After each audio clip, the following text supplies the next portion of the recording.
A very good morning, and just gone through 11 o'clock in London. Welcome to the rundown for the 27th Thursday of May. Taking a look in terms of what we've seen so far after a late sell-off on Wall Street, where an FT article suggesting that China could be looking to exit some of their holdings of Eurozone bonds got attention and drove equity in the US lower in towards the close. Things have taken a stark reversal very much over the Asian session predominantly, and that's carried throughout the European morning, where equity markets are now up pretty much around a 2% margin in the major European indices, and that's put fixed income on a sharp downward trajectory. Euro dollar in the currencies also trailing up over 100 pips at the moment, and WTI crude futures showing some substantial gains.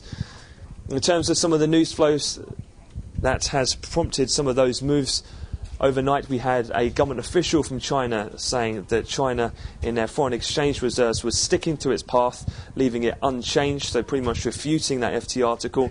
We have also had late yesterday the Chinese Investment Corp, the CIC, saying that the Greek debt crisis wouldn't change any of their bond holdings either. We've had the South Korean officials also noting that they wouldn't be changing their FX reserves. And then follow that up after the European Open, we had the Chinese Central Bank themselves, the PBOC, came out and officially denied that report in the FT as groundless, saying that Europe still is one of their main investment areas. Hence then, stocks up sharply, bonds down, and in terms of the euro trading firmer across the board, and WTI crude futures and spot gold commodity prices generally a bit firmer at the moment. In terms of looking ahead then towards the US session, a couple of things to look out for. We'll have the weekly jobless numbers. We'll also have the second reading on US GDP. Another thing to look out for, very much so in Europe, will be the latest austerity vote to go through their parliament. That will be due, that vote, at 12 o'clock London time.